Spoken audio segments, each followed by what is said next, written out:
So one of the things Jung did was he deeply studied the substructures of thought. So for Jung, like we talked about Piaget a bit, and we said, for Piaget, you kind of built your brain from your body upward. Brilliant idea. It's so smart. But Jung has a lot of Piaget in him. It's more implicit. But for Jung, not only was the substructures of your thought biological, and so therefore based in your body, but your body was also cultural and historical. You know, so partly because you're an evolved creature, and so God only knows what's in there. 3.5 billion years worth of weirdness that you can draw on, or that can move you where it wants to move you. But also, you're being shaped by cultural dynamics all the time. And human beings in particular, like we're just watching each other like mad all the time to see what we're up to, what people think of us, how we should be behaving, are we being boring, are people attracted to us? It's like we're social right to the core. And that's another way that you can understand an archetype. It's like part of the archetype is that we are social to the core. So we're interested in other people. And more if you're extroverted, and less if you're introverted. But it doesn't matter. By the standards of, say, solitary animals, we're so social it's just unbelievable. And so that's built in. It's built in. What's built in is that you find that interesting. That's the archetype. The archetype is whatever it is that makes you find that interesting. It's beyond your control. Like if you're extroverted, you're interested in people. You didn't decide that. It decided it for you. The question is, what is it? Well, it's your brain, your limbic system, whatever the hell that means. Like, we don't know what that means. You know, we have no idea how your brain produces consciousness. Like, I'm dead serious. We haven't got a clue. And what that indicates to me, since we've been hacking away at it for, say, 400 years, is that the way we think about consciousness is wrong. Because we're not getting anywhere. Like, we've got a long ways with lots of things. We're not getting anywhere with consciousness. Okay, so back to the archetype. So, because I can tell you how these things arise to some degree. So, you're interested in other people, say. And so, you're interested in them because they're unbelievably useful resources, right? Because they know things, they have resources that you want. Plus, you want even subtle things from them. You want their attention, you want to play with them, you know. There's all sorts of things that you need and want from other people. So these social interactions are incredibly valuable and informative. But the information is interesting because part of what every single person is constantly broadcasting to every other person is how to behave.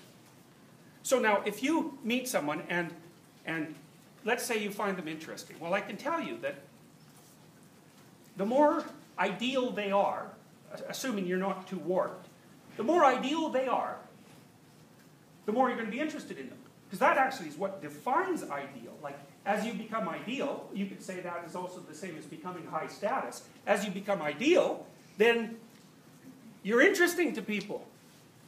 So that's interesting, because what that means is that you can read off people's interest to find out when you're deviating from the ideal. And they don't even know what the ideal is. The ideal is that to which their attention is inexorably drawn. And they're always telling you when you fall short of the ideal. Always. It's being broadcast at you all the time. And then your imagination back there is to try and figure out, just what is this ideal? You know, because your imagination is watching you in a Piagetian sense, noticing what you do, and then trying to figure out what that is. So you'll have fantasies about the ideal. That often happens in a romantic relationship, especially at the beginning of it. Because you know, you project your idealization onto the person that you're romantically attracted to. That's the projection of an archetype. So Jung would say, the woman will project an animus onto the man. The animus is her conceptualization of what the ideal man is. It's unconscious because it's rooted in fantasy. And the man will be in concordance with that projection in some areas. Those are the areas where she likes him, by the way. And will be discordant in other areas. And that's the areas where she constantly disappoints him as the relationship develops. So the projection is there in part to help the person understand who it is that they're dealing with, because when you meet someone, you have to assume something about them. It's the same as projection. You have to assume something about them, and if you find them fascinating, which is what happens if you fall in love, maybe it's because they smell good or they're symmetrical or something, you immediately assume that, well, those things really matter. You immediately assume that They embody the ideal. It's an oversimplification. But the oversimplification has a basis. And the basis is, if it's interesting to me, it must be close to the ideal.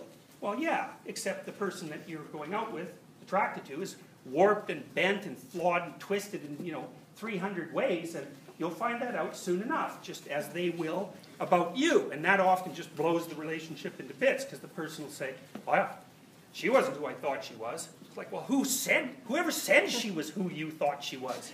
It's like, where did you get the misapprehension that she was going to be who you thought she was? God, what do you know? You're led around by your sense of smell and your ability to detect symmetry. It's like, that's not very sophisticated. So so the anima and the animus are two primary Jungian archetypes, and they're very complex, but that kind of gets at the surface. The ideal that I was describing, so people are broadcasting information to each other, which is, be ideal, be ideal, be ideal. It's like, be my ideal, obviously. But let's say if I took 1,000 ideals and then averaged them or extracted out the common ideal, the ideal that was common to all of them, that would be a savior figure. That's what a savior figure is. And then now and then someone comes along who acts quite a bit like that. And poof, you've got yourself a religion. So do not be thinking that these images that people fall around like bloodhounds on a trail. Do not be thinking that those things are like conscious cognitive constructs. Like conscious cognitive constructs, like Marxism.